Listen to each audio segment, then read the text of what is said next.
into the Cougar Tailgate, where BYU fandom lives. Here's your host, Lauren McLean.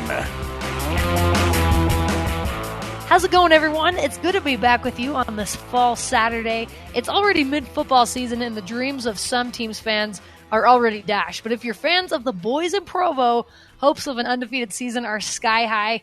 We'll see what the Broncos have to say about that. But speaking of fans, did you know there is such thing as a professional fan? There's someone who gets paid to be a fan. Where do I sign up? Professional crowd igniter and public speaker Cameron Hughes will join me later in the show to talk about how he got started in the biz and what it takes to get compensated for your fandom. But first, the man who claims he is a fan of none, Ben Bagley. What's up, Ben? Wait, hang on. There's professional fans? Yes. And we're. Do you go to school for this? In the second part of the show. Like, I'm sure Connor's a great guy, and I'm not questioning anything about him. I'm just like, I didn't know that this Cameron. was a thing. His name's Cameron. Sorry, Cameron. I just like. Did you go to school? Is there a degree for this? Like, we're gonna find out. I have a lot of questions for this I'm guy. captivated. So am I. Ben, if someone paid you to go to different events and hype people up, would you do it? Would you do that? You're paid to do it. I learned a long time ago that everybody has their price. So yes, depending on what the paycheck looked like. How much would it take for you to go to say, man, I don't know. Who are the Raiders' arch nemesis? If you're talking Broncos or Chiefs, it might take a little. That paycheck better have another zero on it. But Daddy's looking for a new set of golf clubs, so it's not going to take a lot. Oh, my gosh. I think that'd be a blast, except it would take a lot of energy. And the Cougars play a 2-3 Boise State this week. Doesn't mean much in this rivalry, honestly. Much like the Utah game, the current record says little about how the game's going to go.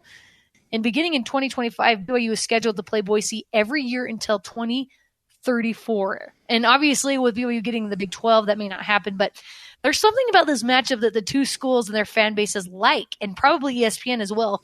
Ben, in your opinion, what makes this a desirable game each year? I think it's interesting because it is a rivalry. There's no doubt about that. I don't know that it's like there's not that venom. There's not that vitriol between the fan bases yet. I think there's still the fan bases are at least on speaking terms, so to speak. Where right. That's a little bit different with BYU and Utah and BYU and Utah State, where there's a little bit of vitriol there, a little bit of state pride, but you're crossing state lines here. And I think it's just the fact that these are two teams that are very much alike each other in the national landscape of things, where they're fighting for that respect because we're the little guys, you know. Now BYU's not the little guy anymore. They got the invitation to the Big 12 conference. It's going to be interesting to see how that changes. But BYU for a long time was that trendsetter of the non-P5 school. Then along comes Boise State, and they frankly almost they like dethroned the Cougars for a while when they had their Fiesta Bowl run and their Chris Peterson run and all this stuff. And now BYU's coming back around. So it's like these two teams have been on a teeter-totter in G5 independent land, fighting for that mantra of, hey, we are the best of the not best, so to speak, from a national landscape. And don't get offended by me saying that. It's just, hey, there's P5s and then there's everybody else. And Boise State and BYU have long been the two teams, with you throwing a few others like UCF and Cincinnati and a couple others who've had their runs. But these are the two most consistent brands the last decade and a half on that in that landscape. Let's talk about that a little bit. There's a lot of crossover between the two schools with recruits and fans, and honestly, it's been a fun ride with the Broncos. No pun intended, Ben. I know you love some puns. But I asked Twitter what they thought Boise State fans are known for, and of course, we got the stereotypical responses about potato farmers. But my favorite response was Preston Darger, who said he thought they were known for having a healthy chip on their shoulder, just like their teams on the field, and they want to belong. And just like you said, Ben, I said, that sounds like BYU to me. And maybe that's why the rivalry feels right, is because the two teams have been very similar for the last 20 years. It's a very proud fan base in a good way. They love their team and their school and their state, and it's wonderful. But Ben, what do you think of when you think of Boise State fans? I don't think, in all honesty, in all seriousness, like I've always respected the program. I've not had a lot of I have one good friend who's a Boise State fan, and he's just a little crazy. But I can't judge the whole fan base based on him. But it's just it's like when I think of Boise State, it's not necessarily the fans. The obvious and the only thing that everybody thinks about is the blue turf. And we were watching. Right. I was watching the Boise State game this past weekend, and I sit at my house and I'm watching it, and my son walks into the room and goes, "Dad, why is that turf blue?" And I go, "I have no idea." I don't know why. It just they thought it was a good idea. They didn't keep the receipt, so they're stuck with it. I don't know, but that's what Boise State's known to for. I think the majority of fans across the country, as far as like putting their fans or trying to say, "Hey, this is a Boise State fan," I don't really have that. I don't really have a thought on saying, "Hey, this is what I think of when I think Boise State fans." I think the Smurf turf was actually a brilliant move by Boise State. Everybody hates playing there, but I think that's one of the reasons they are nationally known. I mean, not only you mentioned before, kind of in the early 2000s, they made a really great run, and they had some great teams, some great quarterbacks. So obviously that's why they became more prominent. But I think the blue turf is exactly like you said. It's what everybody thinks of, and so I'm sure Boise State fans take a little pride in that. But let's kind of go back to the Broncos being basically the only powerhouse G5 team that did not get a P5 invite, which they could get one eventually if expansion continues. But Boise State, Ben, has the 21st best record in the country in the last decade. That's really impressive. And if you were a Bronco fan, would you feel snubbed for being left out? Sure, absolutely, I'd feel snubbed. But guess what? And go ahead, Boise State message boards. Mark this down and keep it for when I'm wrong. You're not getting into a P5. Like Boise State, and I'm not talking out of passion. I'm talking that I've covered expansion before in the early 2011. I covered it this time around with BYU.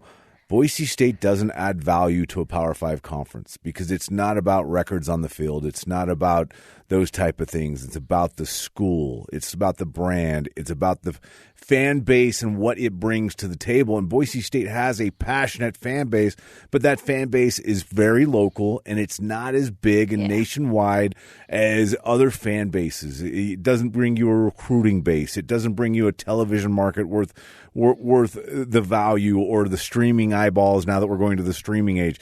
It's just as far as value, like when I'm talking about value, I'm talking about those things. Boise State doesn't bring the value, and there's not a lot of conferences that want to split that money, that pie up a little bit more just because they're bringing in a team with a good record. And it's sad, but this is a business. College football is a business. And Boise State is not a good business decision for a Power 5 conference. They just aren't. And it is true, and it's got to be tough for the fans to hear, and like they probably will put that on their boards. They can hate me all they want. At Ben Bags, send them in. Let's go.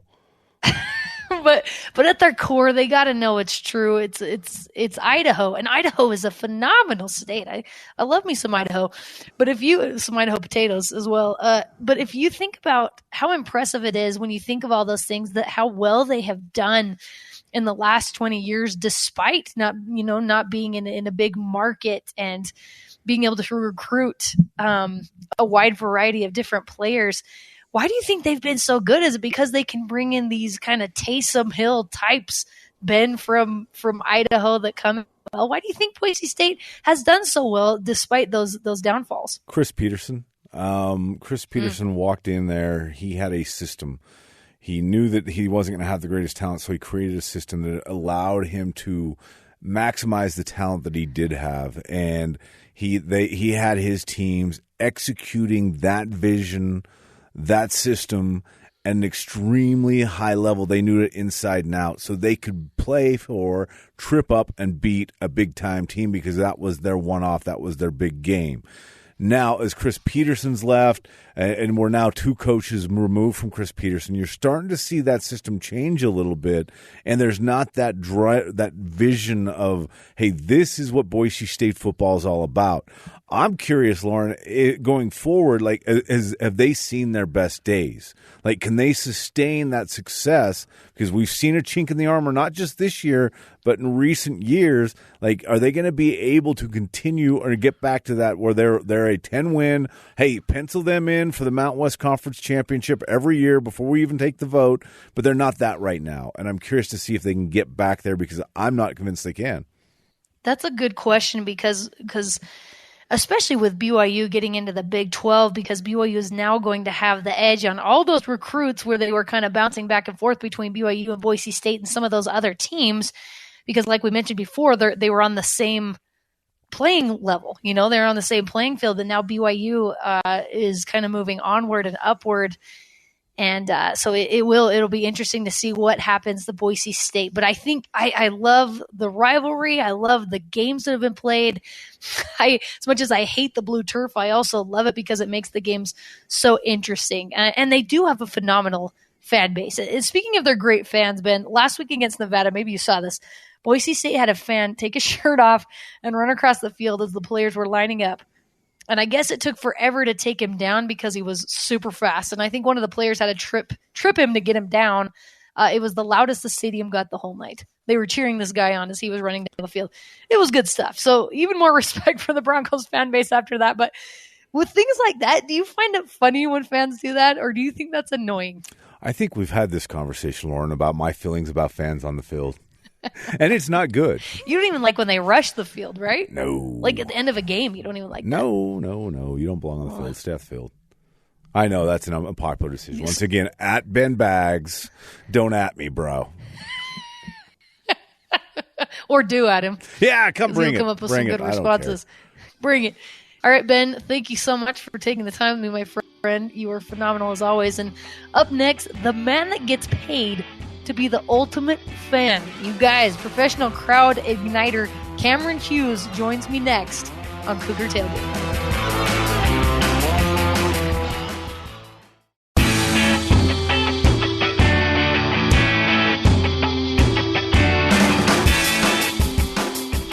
Welcome back to Cougar Tailgate. I'm Lauren McLean. On this show, we like to talk about things from the fans' perspective and get to know fans from all around the country. Well, joining me now is the man who gets paid to be the ultimate and biggest fan in the arena. Let's welcome on professional crowd igniter, Cameron Hughes. Cameron, thank you so much for coming on with me. Let's ignite. Let's go. Come on. Let's go. Let's do this. Oh my gosh, I love you already. Okay, I have to know, how did you begin your career as a professional fan? Well, I mean, there's like a few different iterations of it. Like, I was the guy in high school who didn't quite make the team. So I had a defining moment where I didn't make the basketball team. I thought I was going to be, I was going to be crushed, right? You think it's so important. Right. And then I went to the guys who did make it. I went to their first away game by myself. I'm the only one in the away gym. And I start to dance and go crazy in my seat and be super vocal. All the guys on the team thought I was going to get killed. And it just sort of ignited this spark in me. And then, it kind of grew. And at university, I wore a watermelon on my head and a purple cape. And then the big moment really was at an NHL hockey game where I got up and started to dance in front of 10,000 people without a mask or a cape on or a watermelon and just went for it. And it sparked this crazy career. So is that how you've always been? Like, since you were a little kid, were you always kind of the crazy one making everyone laugh? What were you like as a kid? I was actually really shy early days. And then, I grew up in Ottawa. I'm from Canada, and we grew up in a pretty social environment, and sort of, it blossomed from there, I guess you could say. And my, dancing around the living room table, and I was horrible, but my parents were like, "Oh, you're great," And I was like, I'm the guy that's a good bad dancer, right? And I'm the guy that's just not afraid to say, let's have some fun. And it doesn't mean I'm reckless with it in the sense of like, I've been doing this a long time. So you learn when a crowd needs, a spark, right? You don't just go crazy like the Tasmanian devil and drive everyone nuts.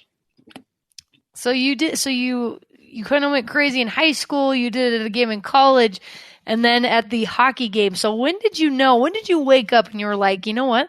I could do this for a living. Oh yeah, I mean that's kind of like looking back, I think it happened after I went and did it at another arena in Toronto. I was doing it in Ottawa, my hometown, and then I went to Toronto's a big, big city. And the fans there responded kind of the same way they had in Ottawa where I started. And then I went to the States and tried it there. And then after went to the States, tried it at 3 different arenas in 3 different days, NHL, NBA games. And I realized, Lauren, the fans want the same things, right? They want to be moved by human interaction, by spontaneity, by stuff that's in the crowd. They don't just want to always be prompted by video boards and, be told what to do from PA reads. So that was the moment for me, and it just added up. And I was like, how can I make a living doing this? And, and just kind of kept growing from there. So cool. So I'm assuming that's not what you majored in college. What are people's reactions when you tell them about your occupation? What are their reactions? Oh, they just, a lot of them don't understand it. Like, sorry, what? You do what? I used to tell people jokingly, well, what did you study in university? Back to what you said. I'm like, oh, crowd enhancement. And they're like, really? I'm like, no, I didn't really study that. It's always a funny conversation because it's, it can go down different ways, people are like, and then it's like my one friend said to me, which was great. He gave a toast at an event I had. He said, Cameron's my only friend where I have to get out my phone and show him what I'm talking about. That was such a great line. I never thought of it that way. So cool. Speaking of, I did get to see a few videos of you, and you have so much energy. It really is contagious. I love it. I would assume you don't want to pull any muscles or any of those dance moves you're doing. How do you prepare for each event that you attend? Well, yeah, I mean, that's a good question because you have to take it seriously. I take what I do seriously, not myself, obviously. I mean, look what I do, right? But, I have a pregame nap. I go to the arena like an hour and a half or 2 hours early. I meet with the production team. I stretch. I drink a lot of water. I drink throat tea. I get a locker room and I kind of like set myself up for game day, and, you plan the right moments and you give a lot of energy. So you've got to, be on, right? So I've learned over the years what it takes to be on, what it takes to be in the right zone and the right flow and give my energy to people. Because, if you really think about it, you look at it, I've had time to study this, is people are buying my energy because you don't know what's going to happen on the field or on the court or on the, on the ice. But if you can guarantee them a good time in the stands, I think you can win as well, right? Absolutely. I mean, it's just like an athlete. It's what you get paid for, so you have to take care of yourself. When you're at a game doing your thing, does anybody know you're paid, or do they think you're just a random fan in the crowd? At first, like if I've never been to an arena, like if I've been to I go to a stadium and they're like, oh my God, who's that guy? But then they keep seeing me like running around the stadium and twirling shirts and ripping shirts off and, pushing it a bit in the sense of like all access, right? Yes, people absolutely. Are like, wait a minute, what's going on here? Like, wait a minute. And so, and then there's a lot of arenas where I've been multiple times, and they kind of expect me to do crazy, intros and, come out with the bells and whistles. So it's a funny balance, but it's kind of goes back to like knowing your audience, right? Mm-hmm. And so much fun. Knowing what their mindset, what their attitude is, what their win-loss record is. And, and as you know, like some fans have more engagement and energy than others. So it's like, how do you play your part in that? So what do you do if the audience won't really engage in your energy? Have you ever had an experience like that? I run for my life, Lauren. Yeah, no, it's challenging. I mean, that's literally what they've hired you to do, right? So right. I've had tons of moments like that where it's like that maybe it was the wrong time when I got up to get them going, or they're losing, or they're, it's snowing or cold or rainy, or, like all these different situations. Or you're at a stadium that, nobody showed up and there's like 100 people and it's a 10,000 seat stadium. You're like, what? And luckily I haven't had a lot of those. You got to dig deep and find your switch, really, Yeah. It's, and it's, even saying it, you realize like, it's not easy. I mean, you're a human being trying to get other human beings to react to you to have more fun. and there's no fun in the fun meter in their world. So what do you do, right? Right. No, I think that'd be really hard in your position too, to be able to keep up that energy when everyone's like, wah, wah, wah. Is it hard for you sometimes? Yeah, absolutely. Like, for sure. I mean, you've got to find, for me, I find other fans and try to get them into it, and then get the other fans to feed off that. I'll get them up dancing. I'll get them up twirling T-shirts. And I don't know, like, what would you do if the crowd wasn't reacting? I don't know. That's why I'm glad I don't do it for a living. I know, but I'm just like, I need some tips. I mean, I think a lot of it, situation, I'd probably just sit down. Yeah, right. I mean, that's why giving free T-shirts is always like a good, I rip off T-shirts and give T-shirts to the fans. I think the other thing is you wait for better timing. I mean, a lot of the time, if your team's like scores like a touchdown or whatever the game is, and they're down, you don't want to go at them right away and go, come on, like, wait a minute, give me a second to pause here and reflect on, us being not very good right now. Absolutely. Oh man, so much fun. And you've been to so many cool events. What would you say is one of the coolest moments you've been able to be a part of? Full moment would be, center court at the U.S. Open tennis in New York. After a match, I'd been performing there a few years and had some interactions with some of the tennis players, and one in particular, Novak Djokovic, like the best tennis player right now in the world. Right. They called me down on center court live on ESPN after the match, and we are on center court twirling "I Love New York" T-shirts and getting the crowd going. And it looks a bit planned, but I promise you, I'm not that clever. It was just a really cool moment of. I think the crowd appreciated it too, because athletes care, right? They care how much fans are energized and having fun, because it helps them. Absolutely. Wow, Djokovic. That's really, really cool. And who knew he would? I watched that video. I was actually surprised that he would go and do something like that, when really all you see him do is play tennis. People can come across a lot differently than they actually are in person. Did it surprise you a little bit when he did that? I had an interaction with him like a few years earlier, but at the same time, it's on center court. You know what I mean? Yes. So, yeah, I mean, I was and I wasn't. I was more surprised that I was allowed to do it than he was into it.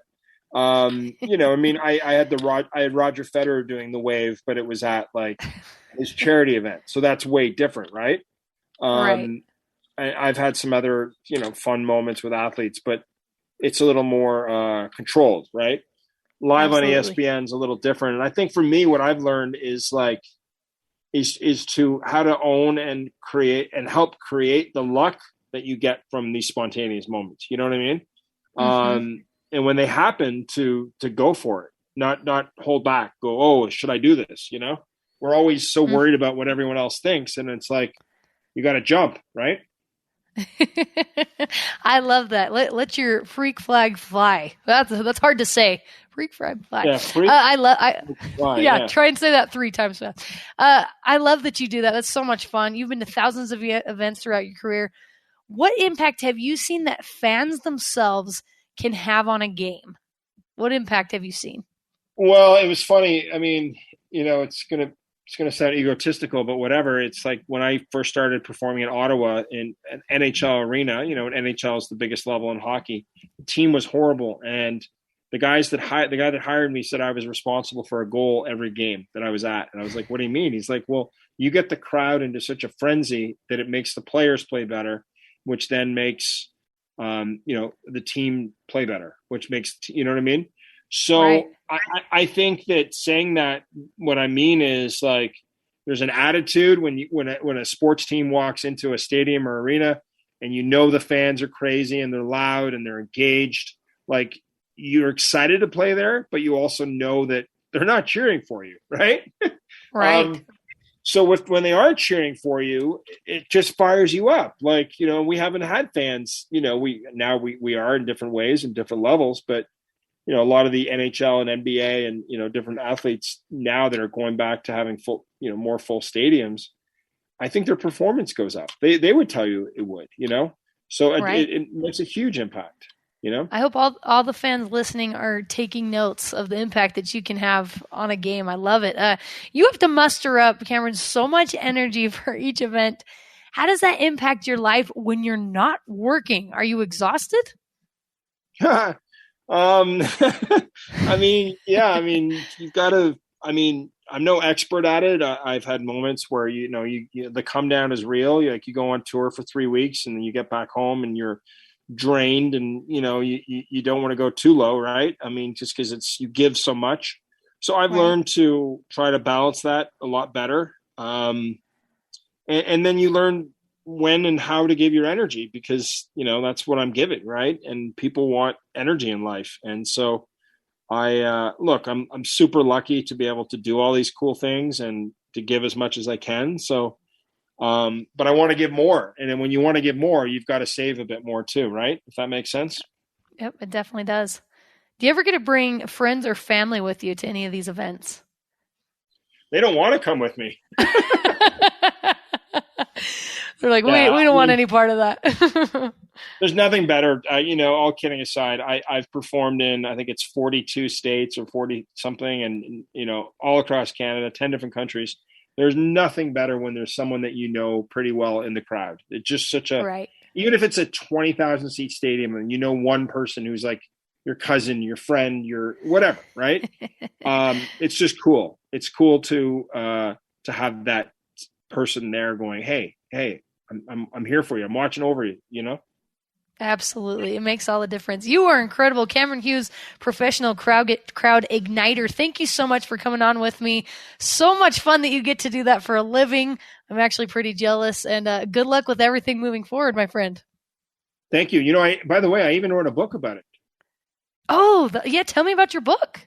Yeah. King of Cheer. I wrote a book. It's all a collection of stories, from my crazy career, the highs and lows, the lessons learned, the great moments, the lower moments, and it takes people on a journey. And don't worry, college students, it's short stories. And there's pictures, Lauren. There's pictures. Hey, you know your audience well. Very smart. King of Cheer. Smart. I mean, there King you go. Of Cheer. Everybody go get it. I love it so much. Cameron, thank you so much again. You're awesome. Thank you, guys. I appreciate you.